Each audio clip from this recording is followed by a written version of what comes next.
सीताराम। एगो औरी बात बताओ तनी।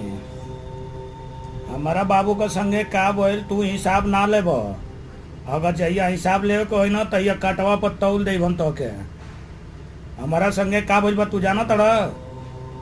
बीच में कैसे बोलला वो दिन। आज भी तू बोला तड़ा फोन करके। माथा होश में कल और तेली राम ना बची हैं तोके। ख्याल कर लिया आना तेली बच पाई हैं। जी से अगर मसान जलाइब न तो उजी उजड़ब। एक हाली के उजड़ल बड़ा।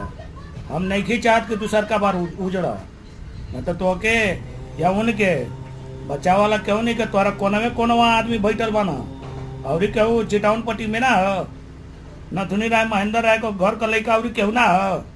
तोरा बगल में चंद्र पिंटू उंटू बाना जब वही लोग ना हो जा खाली तू ही बैल बड़। उल्टा सीधा बोले वाला। होश में हो जा।